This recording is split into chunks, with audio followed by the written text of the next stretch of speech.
Break के बाद एक बार फिर से आपका स्वागत है। आप देख रहे हैं टैक्स गुरु आज़ादी स्पेशल। और पूरा देश जब आज़ादी के 75 साल मना रहा है तो हम लोगों ने सोचा क्यों ना टैक्स के मोर्चे पर देखें किस तरह से आज़ादी मिली है। और ब्रेक पे जाने से पहले हमारे टैक्स एक्सपर्ट मुकेश पटेल साहब हमारे साथ थे और उन्होंने बताया कि किस तरह से हम लोगों को टैक्स की दरों में, एग्जेम्पशन में, इन सब में राहत मिली है। तो मुकेश पटेल साहब, एक चीज़ और उनसे समझना चाहेंगे, चूँकि उन्होंने सारे बदलाव को काफ़ी करीब से देखा है, कि मुकेश जी, लोगों के सवाल हैं। उससे पहले एक घटना मुझे याद आती है कि जब इनकम टैक्स रिटर्न फाइल होने तारीख के अंतिम तारीख आया करती थी तो उस टाइम लोगों की लंबी लंबी लाइनें इनकम टैक्स दफ्तर के सामने रहते थे। इनकम टैक्स डिपार्टमेंट अलग अलग काउंटर लगाया करते थे, लेकिन अब वो सब तो कुछ दिखता ही नहीं है।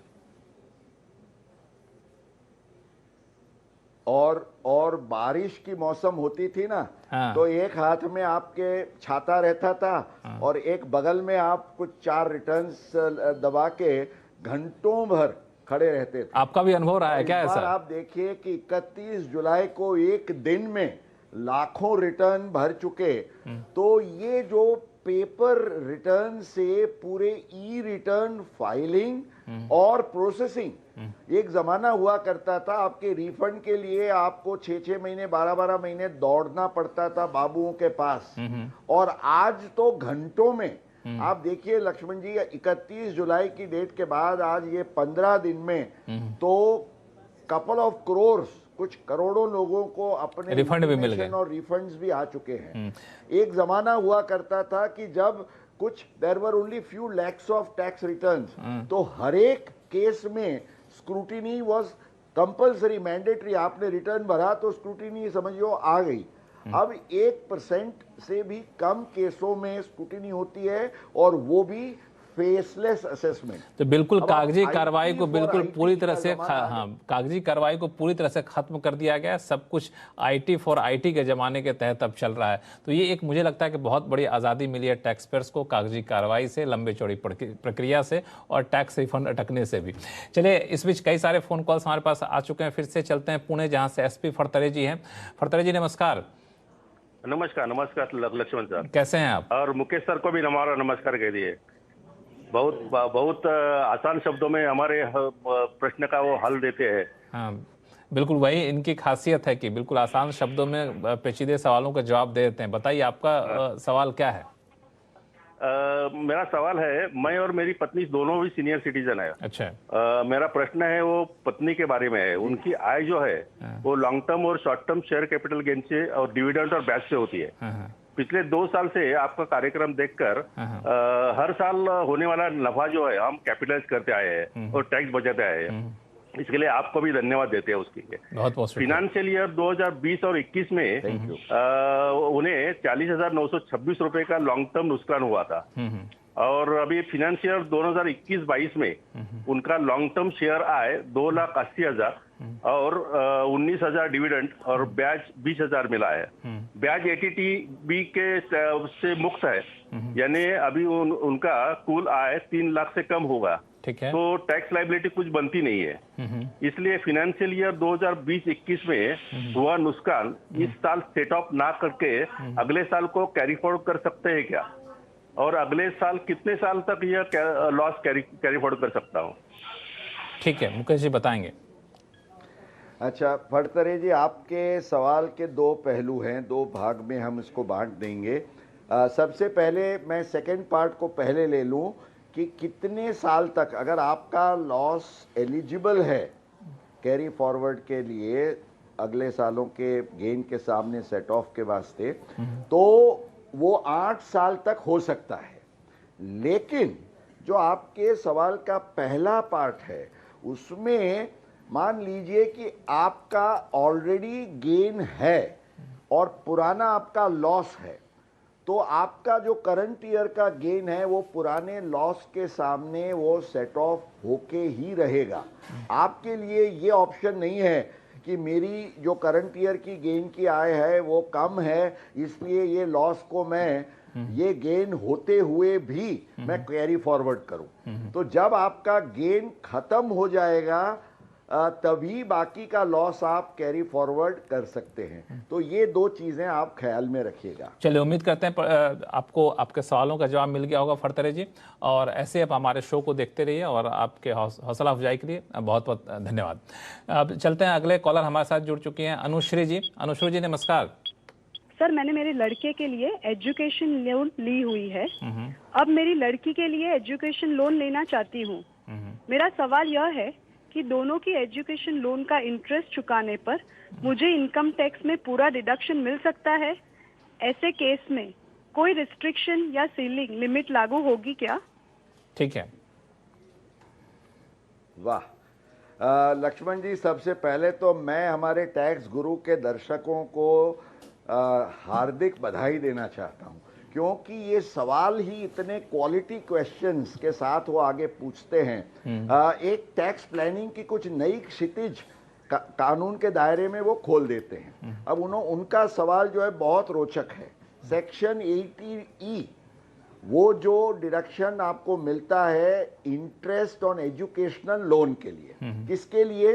या तो आप अपने लिए या अपने कोई रिलेटिव, और रिलेटिव के दायरे में आपके स्पाउस और आपके कोई भी लड़का या लड़की, बेटा या बेटी हो, उसका समावेश हो जाता है। अब यहाँ कोई रिस्ट्रिक्शन नहीं है कि केवल एक रिलेटिव के लिए आप ले सको। माना उन्होंने अपने बेटे के लिए लोन ली है, तो भी बेटी के लिए वो अलग लोन लेके दोनों लोनों पर डिडक्शन क्लेम कर सकते हैं। उनको भरना है वो क्लेम कर सकते हैं। और इसमें कोई दिक्कत इसलिए भी नहीं आएगी क्योंकि इंटरेस्ट ऑन लोन पर, एजुकेशनल लोन पर, ये एक ही ऐसा प्रोविजन है जहां कोई फाइनेंशियल लिमिट नहीं है। तो बिल्कुल अनुश्री जी खुश हो जाइए, आपको दोनों तरह के लोन पर आपको यहाँ पे बेनिफिट मिलेगा। आप उस पर ब्याज पर क्लेम कर सकती हैं इनकम टैक्स, कहीं कोई दिक्कत नहीं। और अच्छी बात है कि आप पढ़ाने के लिए लोन नहीं क्यों लेना पड़े, लेकिन अच्छी पढ़ाई देना चाहते हैं दोनों बच्चों को। चलिए फिलहाल वक्त है छोटे से ब्रेक का, कहीं जाइएगा नहीं।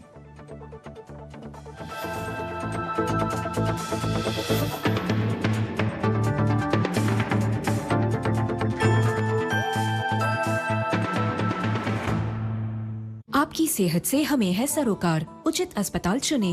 आपकी सहायता के लिए हमारी टेलीमेडिसिन और ग्राहक सेवा टीम उपलब्ध है। स्टार हेल्थ इंश्योरेंस सदैव आपकी सेवा में। जब भारत माँ का हर बच्चा अच्छी शिक्षा पाएगा, तभी अमर तिरंगा आसमान में शान से लहराएगा। 14 अगस्त की शाम 5 बजे हर भारतवासी अपने हाथ में तिरंगा लिए राष्ट्रगान गाए। हम सब मिलकर संकल्प लेंगे कि अब हम रुकेंगे नहीं, अब भारत रुकेगा नहीं, अब भारत दुनिया का सबसे शक्तिशाली और सर्वश्रेष्ठ राष्ट्र बनकर रहेगा। भारत माता की।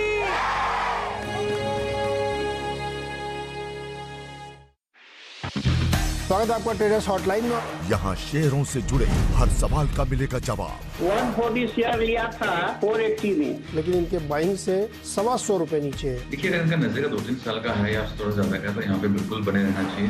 FNO में क्या पोजीशन लें, होल्ड करें या बेच दें? मुनाफे में बैठे होंगे, 192 पर ट्रेड कर रहा है, यहाँ पर प्रॉफिट बुक करने चाहिए। स्टॉक से जुड़े आपके हर कंफ्यूजन का वन स्टॉप सॉल्यूशन। 9 से 12 महीने में 110 तक के टारगेट हो सकते हैं, और इस पे ध्यान रखना चाहिए आपको। देखिए ट्रेडर्स हॉटलाइन सिर्फ CNBC आवाज पर।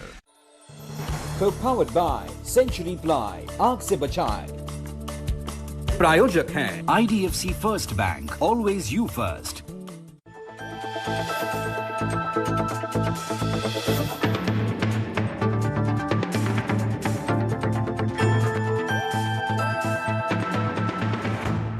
ब्रेक के बाद एक बार फिर से आपका स्वागत है। आप देख रहे हैं टैक्स गुरु, और हमारे साथ हैं जाने माने टैक्स एक्सपर्ट मुकेश पटेल साहब। मुकेश जी, अगला सवाल हमारे पास आया है गुड़गांव से कौल साहब का। कौल साहब नमस्कार, क्या उलझन आपकी? सर जी, सवाल ये है कि मेरी FD है जिस पर मैं टैक्स पे करता हूँ, इंटरेस्ट जो आता है उस पर टैक्स पे करते हैं, लेकिन उसी FD पे अगर लोन लिया जाए जो उस लोन पे इंटरेस्ट देते हैं, क्या वो सेट ऑफ कर सकते हैं फॉर इनकम टैक्स पर्पस? बहुत अच्छा सवाल है मुकेश जी, क्या कहना चाहेंगे?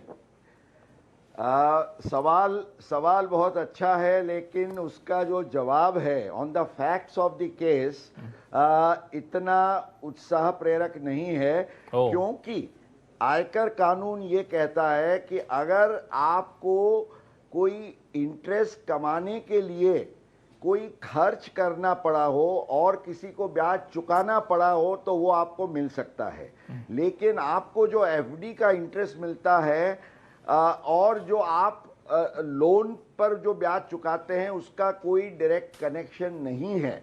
इनफैक्ट इस पर सुप्रीम कोर्ट ने गोपीनाथन के केस में टैक्स पेयर की अगेंस्ट में ये व्यू दिया है। हालांकि हर एक फैक्ट्स पर ये निर्भर करता है, पर इस केस में उनको आज़ादी नहीं मिलेगी। तो कौल साहब, मुझे दुख है कि आपको राहत नहीं मिल पाएगी, लेकिन खुशी इस बात की कि आप किसी गलतफहमी में पड़ने से बच गए हैं। और मुकेश पटेल साहब, आपका बहुत बहुत शुक्रिया सभी सवालों का जवाब देने के लिए, और मैं उम्मीद करता हूं कि आप आज़ादी का अमृत महोत्सव मना रहे होंगे। को याद करा दे लक्ष्मण जी, हर घर कुछ कर भर, घर घर दे आयकर। बिल्कुल, मुकेश पटेल जी के आह्वान के तहत आप टैक्स जरूर भरिए। और टैक्स गुरु में फिलहाल इतना ही। देखते रहिए CNBC आवाज़।